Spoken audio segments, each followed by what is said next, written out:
السلام علیکم ورحمۃ اللہ۔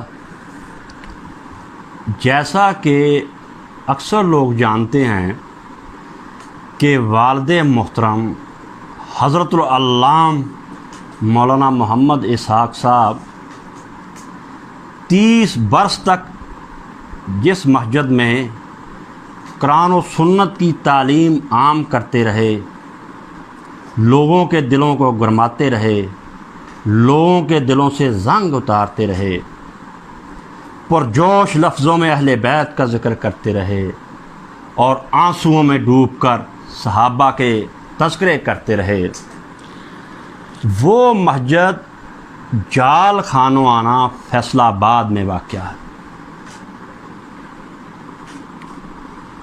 اور یہ وہی مسجد ہے جس میں والد محترم کی آمد سے پہلے حضرت مولانا صوفی و صفا عالم بعمل محمد عبداللہ لائل پوری 23 برس تک توحید کی دعوت عام کرتے رہے، بدعت کا مقابلہ کرتے رہے۔ یہ وہی مسجد، اسی مسجد کے ایک حجرے میں 1968 میں حضرت مولانا محمد عبداللہ لائل پوری نے ادارۃ العلوم الازہریہ کی بنیاد رکھی، جو آج کل منٹ کمری بازار سوتر منڈی فیصل آباد میں واقع ہے۔ اس ادارے میں ایک طالب علم آتا ہے جو اس ادارے کا سب سے پہلا طالب علم ہے۔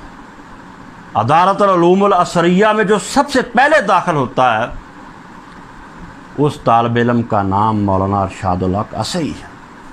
وہ آج کل اسی ادارے کے پرنسپل ہیں۔ حضرت مولانا محمد اسحاق صاحب اپنے خطبات میں بار بار یہ بات فرماتے ہیں، کھلے لفظوں میں فرماتے ہیں کہ مولانا ارشاد الحق اصعی صاحب بلا شبہ اہل حدیثوں کے سب سے بڑے عالم بھی۔ حضرت مولانا اسحاق صاحب نے ایک بار انٹرویو دیا اور انٹرویو میں انہوں نے کھلے لفظوں میں فراغ دلی سے اس بات کا اعلان کیا کہ حضرت مولانا شیخ ارشاد الحق اصعی صاحب کا مزاج عالمانہ، اس میں کوئی شک نہیں ہے۔ جہاں ان کی شخصیت میں فقیری ہے، درویشی ہے، تقویٰ ہے، طہارت ہے، عاجزی ہے، مسکینی ہے، وہاں اللہ تعالیٰ نے ان کو تحقیق کا بھی بڑا ملکہ دیا، جس کا نتیجہ یہ ہے کہ آج شاملہ میں شیخ کی وہ کتابیں شامل ہو چکی ہیں جو عربی زبان میں۔ شیخ فقیر آدمی ہے اور محبت کرنے والے آدمی۔ تو شیخ کے مقالات کا یہ تیسرا حصہ ہے۔ شیخ کی عادت ہے کہ جب لکھتے ہیں تو قاری کے سامنے حوالوں کے انبار لگا دیتے ہیں، دلائل کا ایک پہاڑ کھڑا کر دیتے ہیں۔ قاری کے سامنے ایک سیلاب حوالوں کا بہہ رہا ہوتا ہے جس میں قاری تیر رہا ہوتا ہے۔ یہ بات میں نے اس لیے کی ہے، یہ تمہید اس لیے باندھی ہے کہ ڈاکٹر حافظ یحییٰ نور پوری صاحب اپنے ایک کلپ میں پوری طاقت سے یہ بات ثابت کرنے کی کوشش کر رہے ہیں، گو کہ وہ اس کوشش میں کامیاب نہیں رہے، مگر انہوں نے ایڑی چوٹی کا زور لگایا کہ حضرت حجر بن عدی صحابی نہیں ہیں۔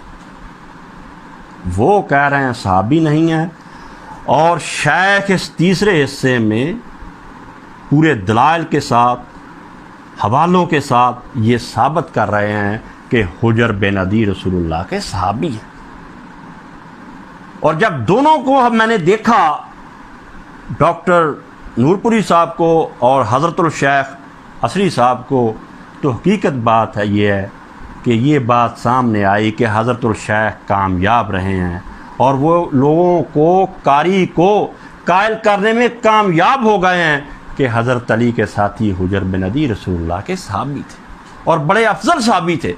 حضرت الشیخ نے اس مقالہ میں ان لوگوں کا دلائل کے ساتھ رد کیا ہے دلائل سے ان کو دور کر دیا جو کہتے ہیں کہ حضرت حجر بن عدی صحابی نہیں بلکہ تابعی تھے. ابن حجر کے حوالے سے انہوں نے ثابت کیا ہے، ذہبی کے حوالوں سے ثابت کیا ہے، اور درجنوں حوالوں سے انہوں نے یہ ثابت کر دیا ہے کہ وہ تابعی نہیں ہیں، صحابی ہیں. ان کی بات ٹھیک نہیں ہے جو حضرت حجر بن عدی کو صحابی نہیں کہتے. ان لوگوں کو چاہیے کہ اپنے دلوں سے حضرت علی کا رنج دور کریں، حضرت علی کا بغض دور کریں، اور آنکھوں سے سرما ڈالیں جیسے حضرت علی کے خلاف جو قدورت پائی جاتی ہے دور. جب ان کی یہ بیماری دور ہو جائے گی اور اللہ ان کو شفا دے جائے گا، انشاءاللہ تعالیٰ انہیں حق بات نظر آئے گی.